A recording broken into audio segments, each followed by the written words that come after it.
நீங்க சொல்லி நான் என்னைக்கு தப்பா எடுத்துட்டு இருக்கேன்? செல்வம் உங்க பையனா இருந்தா உங்க நிலைமை அவனுக்கு புரியும். அவன்தான் உங்க பையன் இல்லையே, அதான் உங்க நிலைமை அவனுக்கு புரியல.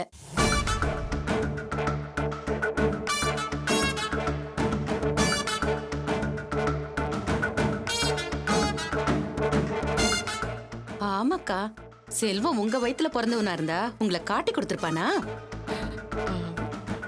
அப்படியெல்லாம் எதுவும் இல்ல. சின்ன வயசுல இருந்தே செல்வத்தை அவங்க பெரியப்பா நீதி நேர்மை நியாயம்னு வளர்த்துட்டாரு. அவனும் அப்படியே வளர்ந்துட்டான். அதெல்லாம் சும்மாக்கா. ஏன் நம்ம வாசுகிட்ட மட்டும் நீதி நேர்மெல்லாம் இல்லையா? அவன் ஏன் உங்களை காட்டி கொடுக்கல? ஏன்னா அவன் உங்க ரத்தம்க்கா. தான் ஆண்லனாலும் தான் சதா ஆடுன்னு சும்மாவா சொல்லிருக்காங்க? உங்களுக்கு ஒண்ணுன்னா உங்க ரத்தம் தானே துடிச்சுது. நீங்க செஞ்சது தப்புன்னு தெரிஞ்சும் அதை மறைச்சு வாசு தானே உங்களுக்கு சப்போர்ட் பண்ணிருக்கான். ஆனா அந்த செல்வம் உங்களை காட்டி கொடுத்துட்டான்ல. தாயிற் சிறந்ததோர் கோயில் இல்லைன்னு சொல்லுவாங்க. உங்களை விட என்னக்கா அவனுக்கு நீதி நியாயம் வேண்டி கிடக்கு? அப்படிலாம் எதுவும் இல்லக்கா. செல்வம் எப்பவுமே அக்கா, நான் சொல்றேன்னு நீங்க தப்பா நினைக்காதீங்கக்கா. நீங்க வெள்ளந்தியா மூத்த தாரத்தோட புள்ளன்னு கூட பார்க்காம செல்வத்தை தான் வயித்துல பிறந்த புள்ளையாட்டம் பாசம் காட்டி வளர்த்ததால வாசுக்கும் செல்வத்துக்கும் எந்த வித்தியாசமும் தெரியல. ஏன்னா நீங்க மூத்த தாரத்து புள்ளன்னு வித்தியாசமா நினைக்கல, ஆனா செல்வம் நினைச்சிட்டானே. இதுதானே விஷயம். செல்வம் என் வயித்துல பிறக்கல, அவன் மாற்றான் தாய் பையங்கிற விஷயம் அவனுக்கே தெரியாதேக்கா. அவனுக்கு தெரியாதுக்கா, அவன் ரத்தம் அப்படி நினைக்க வைக்குது. இது இயற்கையாவே நடக்கும்க்கா. அதத்தான் நான் சொல்ல வரேன்.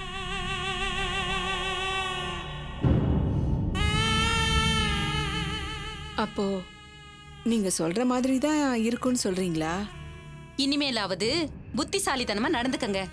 செல்வம் உங்க பையங்கிறத மறந்துருங்கக்கா. வாசுவும் ராணியும் தான் உங்களுக்கு முக்கியம். அவங்க எதிர்காலத்துக்கு என்னென்ன செய்யணுமோ அதை மட்டும் செய்யுங்க.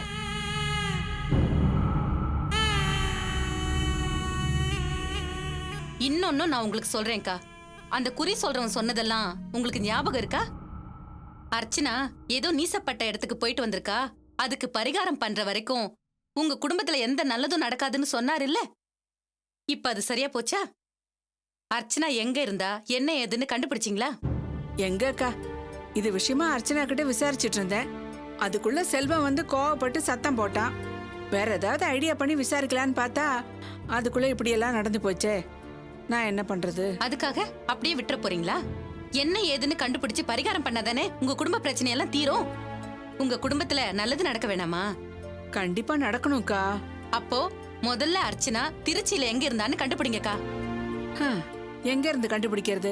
சம்பந்தப்பட்ட 2 பேரும் உண்மையை சொன்னாதான் தெரியும். அவங்கதான் 2 பேரும் வாயே திறக்க மாட்டேங்கிறாங்களே. தப்பா சொல்லாதீங்கக்கா. இந்த விஷயத்துல சம்பந்தப்பட்டவங்க 2 பேர் இல்ல, 3 பேரு. என்னக்கா சொல்றீங்க? 3 பேரா? ஆமாக்கா. அர்ச்சனா திருச்சியில தான் இருக்கான்னு முதல்ல பாத்துட்டு சொன்னது யாரு? அந்த ஆட்டோக்காரன் தானே? ஆமா, அந்த சிவா தான். அவனை விசாரிச்சா எல்லா விஷயமும் சொல்லிடுவான். சொல்லிடுவான். ஆனா செல்வமும் அந்த சிவாவும் ஃப்ரெண்ட் ஆச்சே. செல்வமே சொல்லாத போது அந்த சிவா சொல்லிடுவானா? சொல்ல வைக்கணும். அதுக்கு புத்திசாலித்தனம் வேணும். அந்த புத்திசாலித்தனம் உங்ககிட்ட இல்ல. அத நான் சொல்ல வைக்கிறேன்.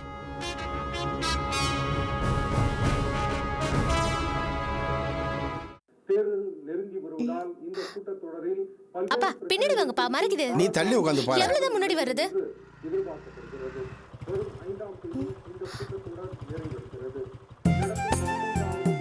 அப்பா அத்தை வராங்க. ஆமா வாங்க அத்தை, எப்படி இருக்கீங்க? வாங்கக்கா. நல்லா இருக்கேம்மா. ஆமா, நீ என்ன இப்படி அழைச்சிட்ட? ஏக்கா, ஊர்ல மாமா மகேஷ் எல்லாம் நல்லா இருக்காங்களா? எல்லாரும் நல்லா சௌக்கியமா இருக்காங்க. ஜெயந்தி நல்லா இருக்கியாமா? குட்டி தூங்கிட்டாளா? வாங்க நீ. பிரயாணம் எல்லாம் சௌரியமா இருந்ததா? நல்ல சௌகரியமா இருந்தது. ஆமா, உனக்கு உடம்பு எப்படி இருக்கு? ஏதோ மாத்திரை மருந்துல ஓடிக்கிட்டு இருக்கு.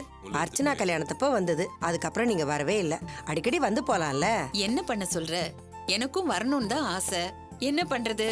அங்க உங்க அண்ணனுக்கும் தம்பி மகேஷுக்கும் வேலை பார்க்கத்தான் எனக்கு நேரம் சரியா இருக்கு. எல்லா வேலையும் என் தலையில தானே வந்து விடியுது. ஆமா, அர்ச்சனா காணாம போய் திரும்பி வந்ததா சொன்னீங்களே, என்ன ஆச்சு? அதான் போன்ல எல்லாம் சொன்னமே அண்ணி. இப்ப ஒன்னும் பிரச்சனை இல்ல, நல்லா இருக்கா. என்னக்கா திடீர்னு வந்திருக்க? அன்னைக்கு நான் போன்ல பேசும்போது கூட நீ வரதா சொல்லவே இல்லையே. எல்லாம் நல்ல விஷயம்தான். நம்ம மகேஷுக்கு கல்யாணம் பண்ணலான்னு நானும் உங்க மாமாவும் முடிவு பண்ணிருக்கோம். அப்படியா? நல்ல விஷயம் தானே. பொண்ணு எந்த இடம்? நல்ல குடும்பம் தானே. என்னடா இப்படி கேக்குற? ஏற்கனவே நீ எனக்கு சம்மந்தி ஆக வேண்டியவன். ஏதோ என் மகனை விட அர்ச்சனா 2 வயசு மூப்புன்றதுனால நான் பேசாம இருந்தேன். இப்பதான் 2 பொண்ணுங்க இருக்காங்களேடா. என் மகனுக்கு கொடுக்காம காவியாவை வேற யாருக்குடா கல்யாணம் பண்ணி கொடுக்க போற? கேக்குறான் பாரு கேள்விய. பொண்ணு பாத்துட்டீங்களா? நல்ல இடமான்னு. அத்தை கோவப்படாதீங்க, அப்பா ஏதோ யதார்த்தமா சொல்லிட்டாரு. ஏண்டா என் தம்பி பொண்ணு இருக்கும்போது நான் எதுக்குடா வெளியில பொண்ணு தேடணும்? அதனால என்ன அத்தை, உங்களுக்கு இல்லாத உரிமையா? எங்க எல்லாருக்கும் சந்தோஷம் தான். நீங்க இப்படி திடீர்னு கேக்குறீங்கல்ல, அதான் எங்களுக்கு என்ன சொல்றதுன்னே தெரியல. இத பாருடா, இப்ப கூட நீ பேசுற அளவுக்கு அவன் பேச மாட்டேங்கிறானே. அப்படிலாம் ஒண்ணும் இல்ல. அந்த மாதிரிலாம் நான் நினைப்பேனா? வீட்டுல சில பிரச்சனை, அதனால தான் நான் ஒன்றும் பேசாம இருந்தேன். என்னடா பெரிய பிரச்சனை? குடும்பம் இருந்தா பிரச்சனைங்க வரத்தான் செய்யும். அது பாட்டுக்கு வந்துட்டு போகுது. அதுக்காக நான் கல்யாணத்தை பத்தி பேசும்போது நீ சும்மா இருக்கலாமா? நீ சொல்றதும் சரிதான்க்கா.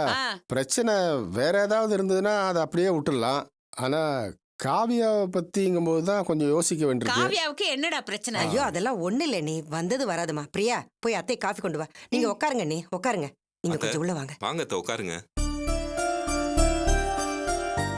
பெரியம்மாவுக்கு காவியா திலீபன் மேட்டர் தெரியக்கூடாதுன்னு தானே தனியா போய் பேசுறீங்க? போங்க போங்க.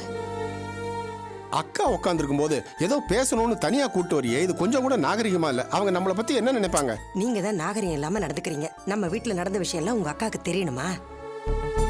நடந்த உண்மைய அக்கா கிட்ட சொல்ல வேண்டாமா? ஏங்க, நம்ம வீட்டுல பொண்ணு எடுக்க வந்திருக்காங்க. இந்த நேரத்துல காவியா பத்தின விஷயத்த சொன்னோம்னா அவங்க பொண்ணு எடுப்பாங்களா? என்ன சொல்ற? என்னங்க நீங்க புரியாத மாதிரி பேசுறீங்க. அண்ணி நம்ம காவியாவை அவங்க வீட்டுக்கு மருமகளா கேட்க தான் வந்திருக்காங்க. அவங்க வீட்டுக்கு நம்ம பொண்ணை அனுப்பணும்னு எனக்கும் ரொம்ப ஆசைங்க. கடவுளா பார்த்து அவங்களை இங்க அனுப்பி வச்சிருக்காரு. இந்த நேரத்துல காவியா பத்தி அவங்க கிட்ட சொல்லணுமா? என்ன பைத்தியக்காரத்தனமா பேசுற? காவியா ஏற்கனவே மனசு ஒடிஞ்சு போயிருக்கா. இந்த நேரத்துல அவ கல்யாண விஷயத்தை பத்தி பேச முடியுமா? இல்ல இதுதான் சரியா வருமா? எல்லாம் சரியா வருங்க. உலகத்துல ஆசைப்பட்டவங்களோட தான் கல்யாணம் நடக்கணும்னா 100க்கு 90 பேருக்கு கல்யாணமே நடக்காது. அந்த பாவி திலீபன் தான் நம்மளை ஏமாத்திட்டான். அதையே நினைச்சிட்டு இருந்தா நம்ம காவியாவுக்கு கல்யாணம் நடக்குமா? காவியா சின்ன பொண்ணுங்க, நாம தான் அவளுக்கு எடுத்து சொல்லணும். அவ புரிஞ்சுப்பா. அதுவும் இல்லாம மாப்பிள்ள மகேஷ் நிறைய படிச்சிருக்காரு, பெரிய உத்தியோகத்துல இருக்காரு, கை நிறைய சம்பாதிக்கிறாரு. இதை விட நல்ல சம்பந்தம் நமக்கு எப்படிங்க கிடைக்கும்?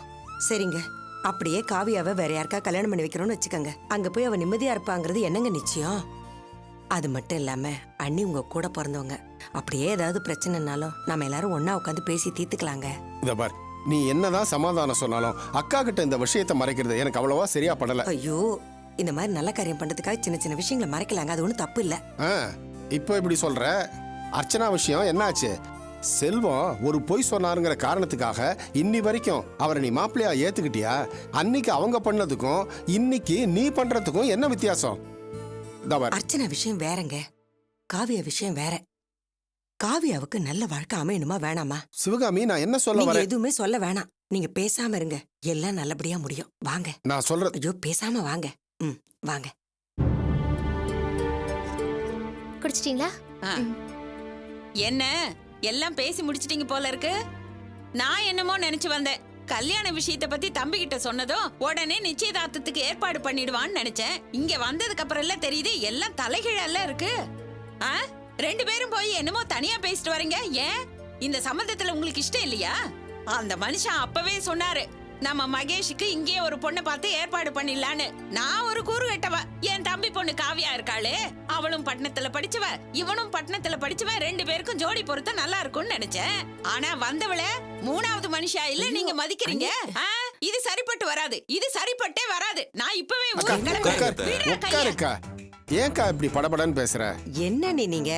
நாங்க எதையும் உங்ககிட்ட மறைக்கல. நல்ல விஷயத்தை தான் உள்ள போய் பேசிட்டு வரோம். ஏன் நல்ல விஷயத்தை இங்கே பேச வேண்டியதானே? உள்ளதான் போய் பேசணுமா? அது வேற ஒண்ணும் இல்ல. இப்பதான் அர்ச்சனா கல்யாணத்தை அப்படி இப்படின்னு முடிச்சோம். காவியாவும் வேலைக்கு போக ஆரம்பிச்சிருக்கா. இந்த நேரத்துல திடீர்னு கல்யாண செலவுன்னா எப்படி சமாளிக்கிறது? என்னதான் அக்கா கூட பிறந்தவங்களா இருந்தாலும் ஒரு பொண்ணோட கல்யாணத்தை தடபுடலா பண்ணிட்டு இன்னொருத்திக்கு சாதாரணமா பண்ணா அது நல்லாவா இருக்கும்னு அதுதான் யோசிக்கிறாரு. அதுதான் சொன்னேன், பரவாயில்லைங்க, எங்க கடனை உடனே வாங்கியாவது கல்யாணத்தை பண்ணிடலான்னு. அதை தாண்டி பேசிட்டு இருந்தோம். ஏண்டா இதுக்காகவா யோசிச்ச? நான் யாரு? உன் கூட பிறந்தவடா. நீ போடுற நகைக்காகவோ நீ குடுக்கற பணத்துக்காகவோ நான் பொண்ணு கேட்டு வரல. நம்ம சொந்தம் விட்டு போயிட கூடாதுங்கிறதுக்காக தான்டா நான் வந்தேன். பாத்தீங்களா, நான் அப்பவே சொல்லல அண்ணி ஒண்ணு நினைச்சுக்க மாட்டாங்கன்னு.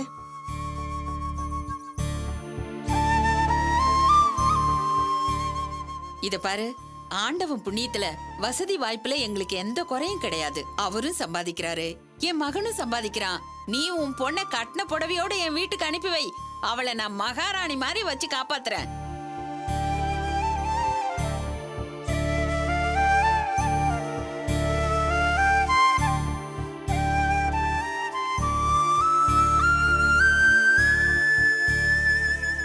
என்னடா இதுக்கு மேலயும் பேசாம இருக்க? ஏன் இந்த கல்யாணத்துல உனக்கு சம்மதம் இல்லையா? ஏங்க, அதான் அண்ணியே சொல்லிட்டாங்கல்ல, அப்புறம் என்னங்க சம்மதம்னு சொல்லுங்க. அக்கா, இந்த கல்யாணத்துல எனக்கும் சம்மதம் தான். ஆனா காவியா படிச்சவ, அவளுடைய சம்மதத்தையும் தெரிஞ்சுக்காம நாமளா ஒரு முடிவுக்கு வருது அவ்வளவு சரியா இருக்குமான்னு யோசிக்கிறேன். அவ்வளவுதானே, அவகிட்ட நானே கேக்குறேன். பிரியா, அத்தை வந்திருக்கேன்னு சொல்லி காவியாவை கூட்டிட்டு வா. காவியா வேலைக்கு போயிருக்கா அத்தை. வேலைக்கு போயிருக்காளா? இவ்வளவு நேரமாச்சு இன்னுமா வீட்டுக்கு வரல? ஆ, இல்ல நைட் ஷிஃப்ட் இப்பதான் கிளம்பி போயிருக்கா. நம்ம குடும்பத்துல பொம்பளைங்க வேலைக்கே போறதில்ல. அப்படியே போனாலும் காலையில போயிட்டு சாயந்தரம் வீட்டுக்கு வந்துருவாங்க. இவன் என்னடானா சாயங்காலம் போயிட்டு காலையில வீட்டுக்கு வருவான்ற. கேட்க நல்லா வாடா இருக்கு. அத்தை, ஆ? நீங்க சொல்றதெல்லாம் அந்த காலம். இப்போ கம்ப்யூட்டர் காலம். சாஃப்ட்வேர், கால் சென்டர், பிபிஓன்னு எல்லாம் வெளிநாட்டு வேலை. இங்க பாருங்க, இங்க பகலா இருக்கும்போது அங்க நைட்டா இருக்கும், இங்க நைட்டா இருக்கும்போது அங்க பகலா இருக்கும். காவியா மட்டும் இல்ல அத்தை, காவியா மாதிரி நிறைய பொண்ணுங்க சிட்டில வேலைக்கு போயிட்டு தான் இருக்காங்க. ஹம், என்ன வேலையோ. இந்த காலத்து பசங்க கிட்ட நாம எதுவும் பேச முடியாது. சரி சரி, கல்யாணத்துக்கு அப்புறம் நான் காவியா கிட்ட எல்லாம் பேசிக்கிறேன். சரிதானா? காவியா வேலைக்கு போய் சம்பாதிக்கணுங்கிற அவசியம் இல்ல. இந்த கல்யாணத்துல உங்க எல்லாருக்கும் சம்மதம் தானே? அத்தை, நீங்களே சொன்னதுக்கு அப்புறம் நாங்க என்ன வேணாம்னு நான் சொல்ல போறோம். எங்களுக்கு பரிபூர்ண சம்மதம் அத்தை. அக்கா, காவியா வந்ததுக்கு அப்புறம் எல்லாத்தையும் பேசிக்கலாம். முதல்ல நீ சாப்பிடு போ. சரி வாங்க அண்ணி.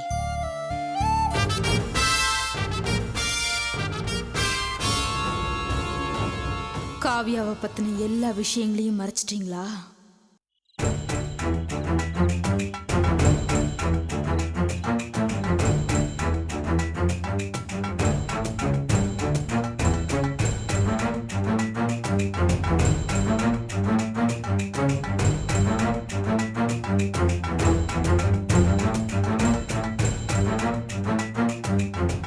எங்கம்மா போறீங்க?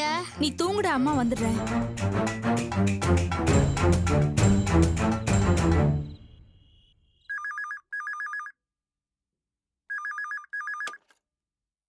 ஹலோ அம்மா, ஜெயந்தி பேசுறேம்மா. என்ன ஜெயந்தி, இந்த நேரத்துக்கு ஃபோன் பண்ணிருக்க? எங்க இருந்து பேசுற? வீட்ல இருந்தாம்மா பேசுறேன். கோயம்புத்தூர்ல இருந்து என் மாமனாரோட அக்கா வந்திருக்காங்க. ம், இத சொல்றதுக்கு தான் இந்த நேரத்துல ஃபோன் பண்ணியா? அவங்க ஒன்னும் சும்மா வரலம்மா, காவியாவை பொண்ணு கேட்டு வந்திருக்காங்க. என்னடி சொல்ற? ஆமா, உங்க மாமியார் வீட்ல எல்லாம் என்ன சொல்றாங்க? இங்க இருக்கிறவங்க எல்லாருக்கும் சம்மதம் தாம்மா. முதல்ல என்னமோ என் மாமனாரு கொஞ்சம் தயங்கினாரு. ஆனா என் மாமியாக்காரி இருக்காளே, தனியா கூட்டிட்டு போய் ஏதோ தூபம் போட்டு என் மாமனார தலையாட்ட வச்சுட்டா. இதனால என் மாமியாருக்கு ஏகப்பட்ட சந்தோஷம். ஏற்கனவே நிச்சயதார்த்தம் வரைக்கும் வந்து தடப்பட்டு போனவளுக்கு மறுபடியும் ஒரு வாழ்க்கை அமைய போதுமா? அது அமையவே கூடாது. ஆமாண்டி, அவளுக்கு இந்த வாழ்க்கை அமையவே கூடாது. அந்த குடும்பத்தை சந்தோஷமாவே இருக்க விடக்கூடாது. உன் மாமியார் காரியால நான் எவ்வளவு அவமானப்பட்டிருக்கேன். என் புள்ள இன்னும் ஜெயில தான் இருக்கான். அவனுக்கு ஒரு கல்யாணத்தை பண்ணி பார்க்கணும்னு நான் எவ்வளவு ஆசைப்பட்டேன். என் ஆசையெல்லாம் கெடுத்தது அவதான். அதுக்கு அவ குடும்பத்தை பழி தீக்கணும். அர்ச்சனா வாழ்க்கையை எப்படி சின்ன பின்னமாக்கி சீரழிச்சிட்டு இருக்கோமோ அதே மாதிரி காவியா வாழ்க்கையும் பாழாக்கணும். அந்த சிவகாமி முகத்துல சிரிப்பே இருக்க கூடாது. அதுக்கு நான் சொல்றபடி செய். சொல்லுமா.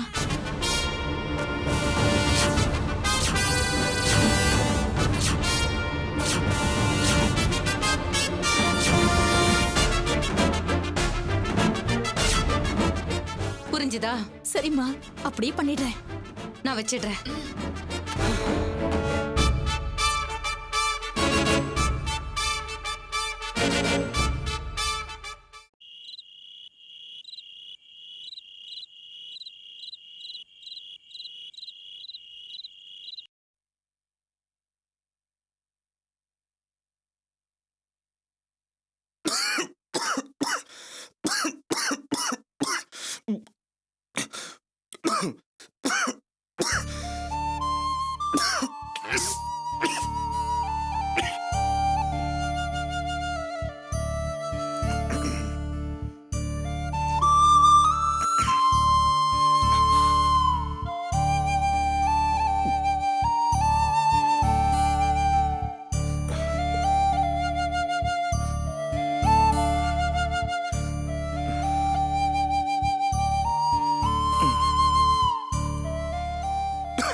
என்னாச்சு? ஏன் இருமிட்டே இருக்க? ஒன்றும் இல்லை, மழையில் நனைஞ்சல சளி வந்து நீர் கோத்துருச்சுன்னு நினைக்கிறேன். அதான் இருமல், வேற ஒன்றும் இல்லை. சரி, வெந்நீர் வச்சு எடுத்துட்டு வரட்டுமா? அதெல்லாம் ஒன்றும் வேண்டாம், சரியாயிடும். நீ லைட் அணைச்சி படுத்துக்கோ.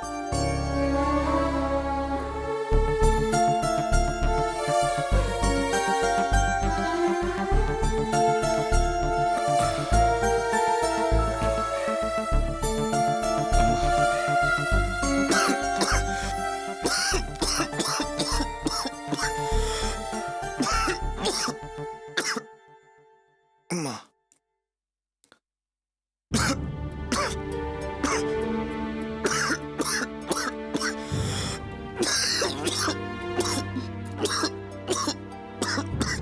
ரொம்ப முடியலன்னா ஹாஸ்பிட்டல் போலாம். இல்லைன்னா வாசு கூப்பிட்டுமா? வேண்டாம், இந்த நேரத்தில் யாரும் சிரமம் கொடுக்க வேண்டாம். எனக்கு ஒன்றும் இல்லை, சரியாயிடும். நீ படுத்துக்கோ.